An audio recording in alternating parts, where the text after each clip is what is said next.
Got to give the people what they want. All right, Mr. Bass. Saturday morning, I got a lot of energy. I'm feeling good. Let's go. 1.6 inverse functions. Let me go ahead and get this on Do Not Disturb. All right, cool. 1.6 inverse functions. I'm highlighting so you can see where I am, but you don't have to highlight. Just write this down. 1.6 inverse functions. All right. So the big idea is with functions, we always start with an input, which is x, and we plug that input into the function to get an output, which is y. You know this. You've seen this all the time, okay? So, for example, right, if we have f of x equals 25x plus 100, this is a function that is going to give me how much money I make to DJ certain events, right? So if f of x is the total money I make at a DJ event, then the input, x, is the hours I work, all right? So, right, if I work 2 hours, it'd be 25 times 2 is 50 plus 100. I'd make 150 bucks for that event, okay? So, right, in this same example, and we're looking at inputs and outputs, x is the input, which is the hours. Y is the output, which is the total money that I make. This is a totally normal situation. We see stuff like this all the time. But now let's get to an inverse function. For an inverse function, we want an equation that helps me figure out the opposite information of this. So this is saying, in this situation, what if I start with my total money that I made, but I need a function that helps me calculate the total hours that I worked?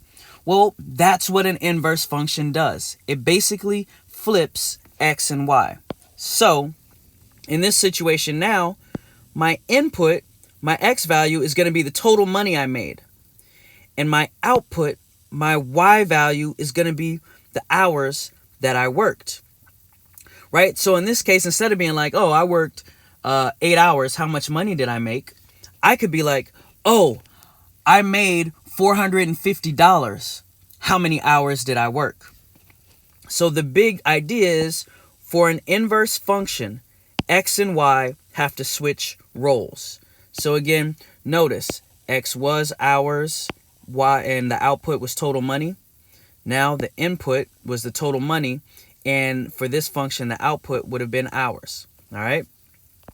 So that is what an inverse function does. That's the big idea. And we're going to talk about that a lot more in class, not this next class, but the next one after that. Now, inverse functions do have a specific type of notation. So let's get this down. Inverse function notation. And it's pretty easy, right? So if you have a function, let's say g of x, the inverse of that function would be g negative 1 of x. But notice that negative 1 is not g to the negative 1 power. That's how you show an inverse function. So if I have h of x, the inverse of that function would be h to the negative 1 of x, or really the inverse of h of x, okay? That is the notation you have to get used to. That is inverse function notation. Cool. You got all that information, you heard it, you paused it, so you can get everything written down. Let's get to the work now. So, how do I find an inverse of a function? Well, really, all I have to do is switch x and y, and then I'm going to go ahead and solve for y. So let's do this example right here. So this function says f of x is 7x plus 4. And they're saying, okay, well, find the inverse of that. So f negative 1 of x equals what? Okay, so I can do this. So I'm going to go ahead and I'm going to, instead of calling it f of x, I'm just going to say y equals 7x plus 4. Cool. And it just said to find an inverse, I need to switch x and y. So I'm going to say this. I'm going to go ahead and switch x and y. I'm going to say x equals 7y plus 4. And now I'm going to do this right here, and I'm going to solve this thing for y to get y by itself again. Okay? So let's see. I'm going to say minus 4 minus 4. So now I have x minus 4 equals 7y. I have to get y by itself, so I'm going to divide by 7, and I end up with y equaling x minus 4 over 7. This right here is the inverse.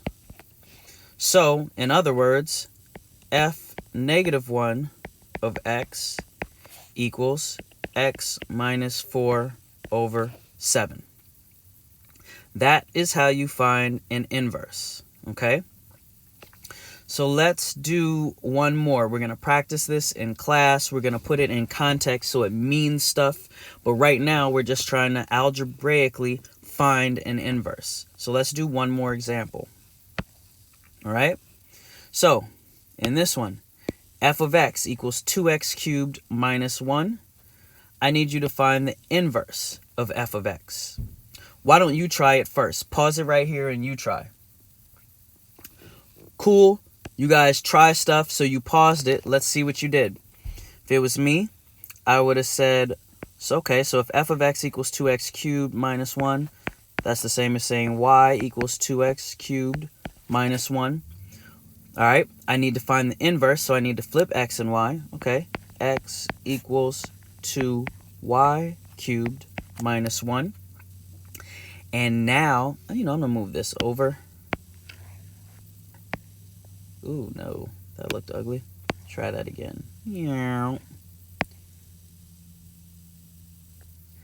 And now, what I'm going to do is I am going to solve for y. Let me get this ugliness out of here as well.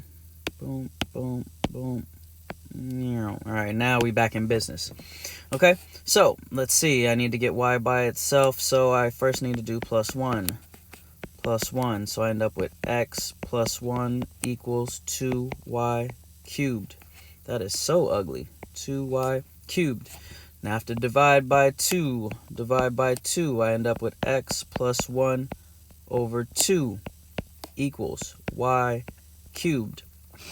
How do I get rid of y cubed? I take a cubed root, because remember those cancel. So I take a cubed root. Cancel, cancel. So I end up with the cubed root of x plus 1 over 2 equals y. This is my inverse. So if I'm coming back over to here, I'm going to say, what was it? F, the inverse. So the inverse of f of x equals the cubed root of x plus 1 over 2. We are going to do a lot of this by putting it in context so that you can really see why this works out. But for right now, I just need you to know how to algebraically find those inverses, and hopefully you got a little bit of the big idea about what the inverse means. We'll be working next class and the class after that to put this in context so you can see why this is really important. All right, that's it. It's Saturday morning. About to put this bad boy on YouTube. Then I'm about to hit y'all with the reminder, be like, the homework's up. Mr. Bass is out.